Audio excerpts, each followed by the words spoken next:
ശുക്ലാംബരധരം വിഷ്ണും ശശിവർണം ചതുർഭുജം പ്രസന്നവദനം ധ്യായേത് സർവവിഘ്നോപശാന്തയേ. പ്രിയമുള്ള പ്രേക്ഷകരെ, മേടൻ രാശിയിൽ നിന്നും ഇടവം രാശിയിലേക്ക് മെയ് 1 അതായത് മേടം 18 വ്യാഴം ചാരവശാൽ പ്രവേശിച്ചു കഴിഞ്ഞു. ഇടവം രാശിയിലുള്ള ഈ വ്യാഴത്തിന്റെ ചാരവശാലുള്ള ശുഭാശുഭ ഫലങ്ങളാണ് നാം ഇവിടെ ചർച്ച ചെയ്യുന്നത്. അലർജി നമസ്കാരം. പറയൂ. നമ്മുടെ പ്രേക്ഷകർക്ക് ഏറ്റവും ലളിതമായ ഭാഷയിൽ ഇടവം രാശിയെ കുറിച്ച് ഒന്ന് വിശദമാക്കാമോ? ഇതാണ് ഗ്രഹചക്രത്തിൽ ഇടവം രാശി. ഇവിടെയാണ് വ്യാഴം സഞ്ചരിച്ച് വന്നിരിക്കുന്നത്. ഈ ഇടവം രാശി എന്ന് വെച്ചാൽ ശുക്രന്റെ ക്ഷേത്രമാണ്. കാർത്തിക നക്ഷത്രത്തിന്റെ അവസാനത്തെ 45 നാഴിക, രോഹിണി മകേരം നക്ഷത്രത്തിന്റെ ആദ്യത്തെ 30 നാഴിക വരുന്ന രാശിയാകുന്നു ഇടവം രാശി. ജീവിതത്തിൽ ആദ്യകാലത്ത് ക്ലേശങ്ങൾ സഹിച്ച് മധ്യ അന്ത്യ സൗഖ്യോഗവി മധ്യകാലവും അന്ത്യകാലത്തും സുഖത്തെ അനുഭവിക്കുന്ന ഒരു രാശിയാകുന്നു ഇടവൻ രാശി. സാവധാനമായിരിക്കും ഇടവൻ രാശിയുടെ നീക്കങ്ങൾ. നിങ്ങൾ ശ്രദ്ധിക്കുക, ഈ രാശിയുടെ ചിഹ്നം കാളയാണ്. Bull goes slowly. സാവധാനം സഞ്ചരിക്കും. മേടൻ രാശി നേരെ തിരിച്ചാണ്. അത് ആടാണ്, അടനഹ സഞ്ചാരമാണ്. ഇടവം ഓരോ പാദങ്ങളും ശക്തമായിട്ട് ഭൂമിയിൽ വെച്ച് പതിയെ നടക്കുന്നു.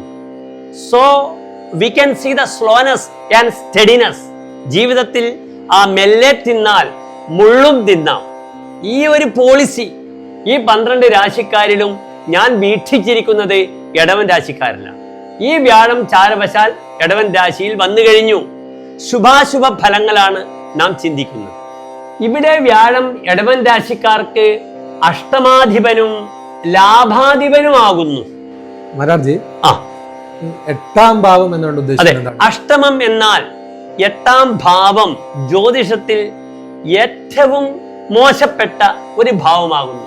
12 ഭാവങ്ങളിൽ തത്ര അതികഷ്ടഃ അഷ്ടമഃ. ഏറ്റവും മോശപ്പെട്ട ഭാവമാകുന്നു 8ാം ഭാവം. സർവപ്രണാശോ വിപതോപവാദോ ഹേതുപ്രദേശോ മരണസ്യ ദാസാഹ മഠാധികം ഭേഷ്മ ഗദാശ്ച വിഘ്നാഹ വിചിന്തനീയ പുനരഷ്ടമേന. സർവപ്രണാശ, എല്ലാ നാശങ്ങളും ഉണ്ടാക്കുന്ന ഭാവമാകുന്നു 8ാം ഭാവം. അതിന്റെ അധിപനാകുന്നു 8ാം ഭാവാധിപൻ. ഇവിടെ ഇടവൻ രാശിയുടെ അഷ്ടമാധിപനാകുന്നു വ്യാഴം. അത് ലഗ്നത്തിൽ വന്നാൽ ഇടവൻ രാശിക്കാർക്ക് വ്യാഴം ധാരാളം ദുരിതങ്ങൾ ഉണ്ടാക്കും. പക്ഷേ ഇവിടെ ഒരു പരിഗണന, വ്യാഴം ഒരു ശുഭഗ്രഹമാണ്. ചാരവശാൽ ഇവിടെ ശുഭഗ്രഹം ജന്മത്തിൽ അഥവാ ലഗ്നത്തിൽ വന്നാലുള്ള കുറെ ശുഭഫലങ്ങൾ വ്യാഴം പ്രദാനം ചെയ്യും. സൗമ്യ ലഗ്നഗതേ സുഖസ്ഥിതി ജയ ആരോഗ്യ അർത്ഥ സമ്പത്തയ. ലഗ്നത്തിൽ വരുന്ന ശുഭഗ്രഹം സുഖസ്ഥിതി, ജയം, ആരോഗ്യം, ധനം, കീർത്തി, സ്ഥാനമാനങ്ങൾ ഇതൊക്കെ പ്രദാനം ചെയ്യുന്നു എന്നൊരു ഫലമുണ്ട്. പക്ഷെ ഗൗരവമുള്ള വിഷയം, അങ്ങേയറ്റം കഷ്ടപ്പാടുണ്ടാക്കുന്ന അഷ്ടമാധിപനായ ഗ്രഹം വ്യാഴമാണ് ലഗ്നത്തിലുള്ളത്. ഇതിനാണ് ജന്മവ്യാഴം എന്ന് പറയുന്നത്. പയ്യന്നൂർ പൊതുവാൾ ഈ ജന്മവ്യാഴത്തെ പറ്റി പറഞ്ഞിട്ടുള്ളത് ഇപ്രകാരമാണ്: തിളക്കുന്ന വെള്ളം നിറച്ചുള്ള പാത്രം കണക്കായി തപിക്കും മനസ്സൊത്തു ഗാത്രം ഇളക്കം നിലക്കുത്ഭവിക്കും മന്ത്രി ജന്മം ഗമിക്കെ കയർക്കും ജനം വിത്തവും പോവും. ഒന്ന് വിശദീകരിക്കാമോ? ഒരു പാത്രത്തിൽ നിറയെ വെള്ളം വെക്കുക, അത് തിളച്ചു മറിയുകയാണ്. ആ രീതിയിൽ തിളച്ചു മറിയുന്ന വെള്ളം പോലെ തൻ്റെ മനസ്സും ശരീരവും തിളച്ചുകൊണ്ടിരിക്കും. തൻ്റെ നിലക്ക്, പൊസിഷനി ഒരു ഇളക്കം സംഭവിക്കും. മന്ത്രി ജന്മം ഗമിക്ക്, ജന്മത്തിൽ വരുന്ന വ്യാഴം. കയർക്കും ജനം, ജനങ്ങളുമായിട്ട് കലഹിക്കേണ്ടി വരും. വിത്തവും പോവും, ധനവും നശിച്ചു പോകും എന്നാണ് ഫലം പറഞ്ഞിട്ടുള്ളത്.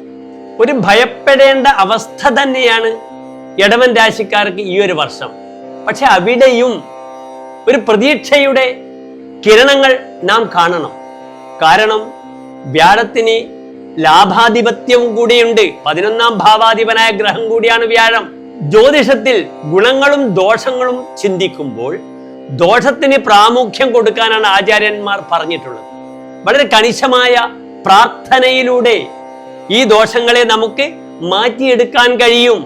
ഒരു ജാതകത്തിൽ ഈ ജന്മവ്യാഴം ഒരു വ്യക്തിയെ എത്രത്തോളം ബുദ്ധിമുട്ടിക്കും എന്നതിന് ഏറ്റവും വലിയ ഉദാഹരണം ശ്രീരാമസ്വാമിക്ക് വന്ന അപകടം തന്നെയാണ്. ജന്മലഗ്നേ ഗുരുശ്ചൈവ രാമചന്ദ്രോ വനംഗതഃ. ജന്മലഗ്നത്തിൽ വ്യാഴമുള്ള ശ്രീരാമചന്ദ്രൻ കാട്ടിൽ പോയി. ഇതേ ജന്മലഗ്നത്തിൽ തന്നെയാണ് നളനും ജീവിതത്തിൽ എല്ലാവിധ ദുരിതങ്ങളും അനുഭവിക്കേണ്ടി വന്നത്. നാം ഇത് മറന്നുകൂടാ. അതുകൊണ്ട് കേവലം മർത്യരായ നാമും വളരെയധികം ജാഗ്രത ഈ വ്യാഴത്തിന്റെ വിഷയത്തിൽ പാലിക്കണം. വളരെ സവിസ്തരം ആചാര്യൻ ഈ ജന്മവ്യാഴത്തെ പറ്റി സംസ്കൃതത്തിൽ തന്നെ വിശദീകരിച്ചിട്ടുണ്ട്. ദ്വാദശ ജന്മാഷ്ടമക പുംസാം ദിനനാഥ ഭൗമ ശനിജീവാഹ വിത്തക്ഷയം പ്രവാസം രോഗാൻ ജനയതി മരണഭീതിർവാ. ഇതിന്റെ അർത്ഥം ദ്വാദശ 12, 8 ജന്മം.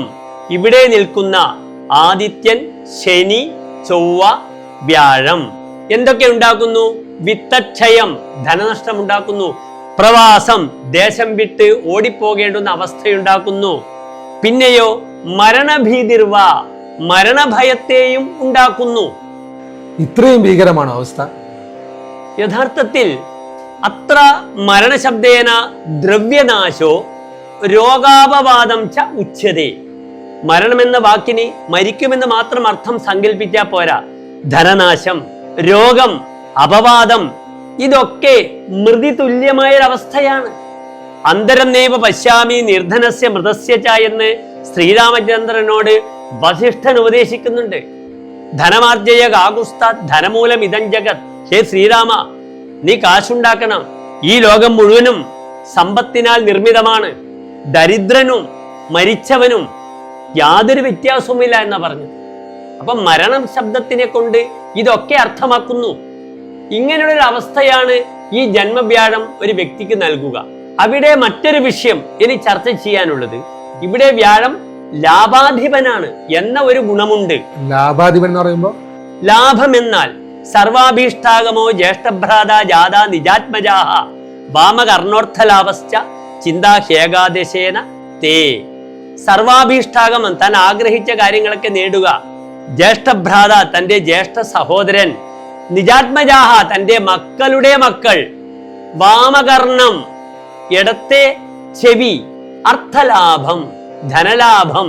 ഇതൊക്കെ ലാഭാധിപത്യമുള്ള വ്യാഴം ഇവർക്ക് നന്മകൾ ചെയ്യും. പക്ഷേ ഈ രണ്ടിലും വ്യാഴത്തിന് മൂലക്ഷേത്ര ബലം കൂടുതലാണ്. അഷ്ടമാധിപത്യ ദോഷമാണ് വ്യാഴത്തിനുള്ളത്. അതുകൊണ്ടാണ് ഡോക്ടർ മാരാർജി ചാനൽ നിങ്ങളുമായി ഈ വിഷയം വളരെ ഗൗരവമായി ചർച്ച ചെയ്യുന്നത്. ലഗ്നത്തിലെ വ്യാഴം ഇടവൻ രാശിക്കാർക്ക് വിവാഹ സംബന്ധമായ കാര്യത്തിൽ തീരുമാനം ഉണ്ടാക്കി തരും. കാരണം ഇവിടെ വ്യാഴം 7ാം ഭാവത്തിലേക്ക് നോക്കുന്നു, വിവാഹ ഭാവത്തിലേക്ക് നോക്കുന്നു. വ്യാഴത്തിന് പൂർണ്ണ ദൃഷ്ടി 7ാം ഭാവത്തിലുണ്ട്. അതുകൊണ്ട് വൈവാഹിക വിഷയത്തിൽ നല്ല തീരുമാനങ്ങൾ ഉണ്ടാകും. പിന്നെയോ ഈ വ്യാഴത്തിന് വിശേഷപ്പെട്ട ദൃഷ്ടി 5ാം ഭാവത്തിലും 9ാം ഭാവത്തിലുമുണ്ട്. 5ാം ഭാവം സന്താനങ്ങളാണ്. അതുകൊണ്ട് സന്താനങ്ങളുടെ വിഷയത്തിൽ വ്യാഴം വളരെ നന്മകൾ ചെയ്യും. അവരുടെ സ്കോളർഷിപ്പുകൾ, പഠന സംബന്ധമായ വിഷയങ്ങൾ, അവരുടെ യാത്രകൾ, ആ വിഷയത്തിലും വ്യാഴം വളരെയധികം നന്മകൾ ചെയ്യും. പിന്നെ 9ാം ഭാവത്തിലേക്കുള്ള വ്യാഴത്തിന്റെ ദൃഷ്ടി, 9ാം ഭാവം തപസ്ഥാനമാണ്, ഭാഗ്യഭാവമാണ്. അതുകൊണ്ട് വിഷ്ണു പ്രീതികരങ്ങളായ മന്ത്രങ്ങളും പ്രാർത്ഥനകളും ക്ഷേത്ര ദർശനങ്ങളും ചെയ്ത് ഈ ഒരു വർഷക്കാലം മെയ് 1 മുതൽ 2025 മെയ് 15 വ്യാഴം 2ാം ഭാവത്തിലേക്ക് മാറുന്ന സമയം വരെ ക്ഷമിച്ചിരുന്ന് കാര്യങ്ങൾ ചെയ്യുക. ഇൻവെസ്റ്റ്മെന്റ് പാർട്ട് വളരെ ശ്രദ്ധിച്ചിരിക്കണം. നമ്മുടെ കാർത്തിക നക്ഷത്രത്തിൽ ഇന്ത്യയിലെ ഒരു വ്യവസായ ഭീമനാണ് അനിൽ അംബാനി, മുകേഷ് അംബാനിയുടെ സഹോദരൻ. അദ്ദേഹം കാർത്തിക നക്ഷത്രമാണ്. അദ്ദേഹത്തിന്റെ മക്കളിലൂടെ അദ്ദേഹം വീണ്ടും തകർന്നടിഞ്ഞ അനിൽ അംബാനി വീണ്ടും ഉയർന്നു വരികയാണ്. അതുകൊണ്ട് ഈ ഒരു വർഷം അദ്ദേഹം ക്ഷമിച്ച് ശ്രമിച്ച് ജോലി ചെയ്താൽ അടുത്ത വർഷം അദ്ദേഹത്തിന്റെ വർഷമായിരിക്കും. നിങ്ങൾക്ക് കാണാം, ലോക ഷെയർ മാർക്കറ്റിൽ അനിൽ അംബാനിക്ക് ഒരു വലിയ സ്ഥാനമുണ്ടായിരുന്നു. അതൊക്കെ നശിച്ച് തരിപ്പണമായി. 2 മക്കൾ ചേർന്ന് ഇന്ന് റിലയൻസ് ഇൻഷുറൻസിനെ ഒരു വലിയ മൂല്യമുള്ള കമ്പനിയാക്കി മാറ്റി. അതുകൊണ്ട് അടുത്ത വർഷം അനിൽ അംബാനിയുടെ വർഷമായിരിക്കും നിങ്ങൾ കുറിച്ചുകൊള്ളൂ. അതേ രീതിയിൽ നമ്മുടെ ക്രിക്കറ്റർ അനിൽ കുംബ്ലെ, അദ്ദേഹം കാർത്തിക നക്ഷത്രമാണ്. അദ്ദേഹത്തിന് അടുത്ത വർഷം ധാരാളം പുതിയ അവസരങ്ങൾ അദ്ദേഹത്തെ തേടിച്ചെല്ലും, ഒരു സംശയവും വേണ്ട. അതുകൊണ്ട് ഈ ഒരു വർഷം കഷ്ടപ്പെട്ടാൽ അടുത്ത വർഷം ഇവർക്ക് വളരെ നന്മകളായിരിക്കും. സുഖം ഹി ദുഃഖാൻ അനുഭൂയ ശോഭതേ ഘന അന്ധകാര ശിവ ദീപദർശനം എന്നാണ്. നാം കൂരിരുട്ടിലൂടെ നടക്കുകയാണ്. അപ്പോൾ അവിടെ നമുക്ക് ദൂരത്തൊരു പ്രകാശം കാണുകയാണ്. ആ പ്രകാശമാണ് ജീവിതം. ഇന്ന് ദുഃഖമാവട്ടെ, നാളെ ഒരു പ്രകാശവത്തായ സമയം ഇടവൻ രാശിക്കാർക്ക് 2025 മെയ് 15 മുതൽ വരുന്നുണ്ട്. 2ലേക്ക് വരികയാണ് വ്യാഴം. അവിടെ പ്രശ്നങ്ങൾക്കൊക്കെ പരിഹാരമാകും. ഞാൻ സൂചിപ്പിച്ചു കഴിഞ്ഞു, വിവാഹ വിഷയം, സന്താന വിഷയം. അതേ രീതിയിൽ വ്യാഴവുമായിട്ട് ബന്ധപ്പെട്ട പ്രാർത്ഥനകൾ ശ്രദ്ധയോടുകൂടി ചെയ്യുക. മാരാർജി, ഇപ്പൊ ഒരുപാട് പ്രശ്നങ്ങളെ കുറിച്ച് സംസാരിച്ചു. അതെ. അപ്പൊ ഏതൊരു പ്രശ്നത്തിനും പരിഹാരങ്ങൾ ഉണ്ടാവുമല്ലോ. അതെ. അപ്പൊ ഇവിടെ പരിഹാരങ്ങൾ എന്തൊക്കെയാണെന്ന് നിർദ്ദേശിക്കാം. ഒരു ഗ്രഹത്തിന്റെ അനിഷ്ട സ്ഥിതി മനസ്സിലാക്കിയിട്ട് നമുക്ക് പരിഹാരം നിർദ്ദേശിക്കാമെന്നാണ് ഞാൻ ഇപ്പോൾ സൂചിപ്പിച്ചത് താങ്കളോട്. വ്യാഴത്തിന് ഏറ്റവും നല്ല പരിഹാരം എന്താണ്? മഹാവിഷ്ണുവിന്റെ അനുഗ്രഹം വാങ്ങുക എന്നത് തന്നെയാണ്. ജീവോ നാരായണ. അതുകൊണ്ട് വിഷ്ണുക്ഷേത്ര ദർശനം പതിവാക്കുക, വ്യാഴാഴ്ചകളിൽ പോവുക. വഴിപാടുകൾ നിങ്ങൾക്ക് പാൽപായസം, തുളസിമാല ചെയ്യാം. വ്യാഴത്തിന്റെ ധാന്യമായ വൺപയർ നിങ്ങൾക്ക് ഭക്തിപൂർവം വേവിച്ച് അടുത്തുള്ള വിഷ്ണു ക്ഷേത്രത്തിലോ കൃഷ്ണക്ഷേത്രത്തിലോ പോയി അത് പ്രസാദമായിട്ട് തിരുമേനിയോട് ഒന്ന് പൂജിച്ച് അനുഗ്രഹം വാങ്ങുക. എന്നിട്ട് പ്രസാദമായി ദാനം ചെയ്യാവുന്നതാണ്. പലതരത്തിലുള്ള രോഗങ്ങളെ കുറിച്ചൊക്കെ കേൾക്കാം. അതെ, വ്യാഴം ഉണ്ടാക്കുന്ന ഏറ്റവും വലിയ രോഗമാണ് ജീവേ ബുദ്ധിഭ്രമ കർണാമയാദയ. ബുദ്ധിഭ്രമം. ഈ ഇടവൻ രാശിക്കാർക്ക് ഉറങ്ങാൻ വലിയ പ്രയാസമായിരിക്കും. ഈ ഒരു വർഷം പല പ്രശ്നങ്ങളും പ്രതിസന്ധികളും വന്ന് ഇവർക്ക് ഉറങ്ങാൻ കഴിയില്ല. പിന്നെ ഇടവൻ രാശി നിശാരാശിയാണ്, രാത്രി രാശിയാണ്. ഈ രാത്രി ജോലി ചെയ്യുന്ന വ്യക്തികൾക്ക് വ്യാഴം ഉണ്ടാക്കുന്ന വലിയൊരു രോഗമായിരിക്കും തൈറോയിഡ് രോഗം. തൈറോയിഡ് കൊണ്ട് ഇവർ ബുദ്ധിമുട്ടും. അതിനാൽ ഈ ഒരു വർഷം വളരെയധികം മുൻകരുതലുകൾ എടുക്കണം. ENT, ഇയർ, നോസ്, ത്രോട്ടുമായിട്ടുണ്ടാകുന്ന രോഗങ്ങൾ. ഇടവൻ രാശി സ്വതവേ ശ്ലേഷ്മലഹ, കഫരാശിയാണ്. വ്യാഴം കഫപ്രകൃതിയുള്ള ഗ്രഹമാണ്. അതുകൊണ്ട് കഫാധിക്യം മൂലമുണ്ടാകുന്ന രോഗങ്ങൾ വലിയ രീതിയിൽ ബുദ്ധിമുട്ടി. ശ്വാസ സംബന്ധമായ ബുദ്ധിമുട്ടുകൾ ഏറ്റവും അധികം അനുഭവിക്കേണ്ടി വരുന്ന വ്യക്തികളായിരിക്കും ഈ ഇടവം രാശിക്കാർ. അതാണ് ഞാൻ സൂചിപ്പിച്ചത്. പരിഹാരങ്ങൾ ചെയ്യുക. കോപസ്യ കാരണം കോപശമനായ പ്രതിക്രിയ. കോപത്തിന്റെ കാരണം കണ്ടുപിടിക്കുക, അതിന്റെ ശമനത്തിനായിട്ട് പരിഹാരം ചെയ്യുക. ഏത് പ്രാർത്ഥനകൾക്കും എന്തുണ്ട്? പരിഹാരമുണ്ട്. ഈ പ്രാർത്ഥനയിലൂടെ നമുക്ക് നമ്മുടെ ക്ലേശങ്ങളിൽ നിന്നും രക്ഷപ്പെടാമെന്ന് ഒരു വലിയ ശ്ലോകത്തിൽ ആചാര്യൻ സമർത്ഥിച്ചിട്ടുണ്ട്. കാന്തം പ്രാഹ കബോധിക ആകുലതയാ നാഥോന്ത്യ കാലോധുന വ്യാധോധ ധൃതചാപ സംയുതശര ശേനോ പരിഭ്രാമ്യതി. പെൺപ്രാവ് ആൺപ്രാവിനോട് പറയുകയാണ്. ഒരു മരത്തിന്റെ മുകളിലിരുന്ന് ചില്ലിരുന്ന് സല്ലപിക്കുകയാണ് പരസ്പരം. ഈ സമയത്താണ് താഴെ വേടനെ കാണുന്നത്. അപകടം സ്ത്രീകളാണ് പെട്ടെന്നറിയുക. അപ്പൊ പെൺപ്രാവ് തന്റെ പുരുഷനോട് പറയുകയാണ്, താഴെ ഇതാ അമ്പുമായി വേടൻ കാവൽ നിൽക്കുകയാണ്, മുകളിലാണെങ്കിലോ കഴുകനും. അതുകൊണ്ട് പ്രാർത്ഥിക്കുക. ആ സമയത്താണ് കലിമൂത്ത സർപ്പം വന്നിട്ട് വേടന്റെ പാദങ്ങളിൽ കൊത്തുന്നത്. അങ്ങനെ വേടന്റെ അമ്പ് ലക്ഷ്യം തെറ്റി അത് കഴുകന്റെ നെഞ്ചിലേക്ക് പോകും. അങ്ങനെ ആ വേടനും കഴുകനും യമാലയത്തിലേക്ക്, അന്തകപുരിയിലേക്ക് പോകുന്നു. പ്രാവുകൾ സുരക്ഷിതമായി സല്ലപിച്ചുകൊണ്ട് തങ്ങളുടെ ജീവിതം നയിക്കുന്നു.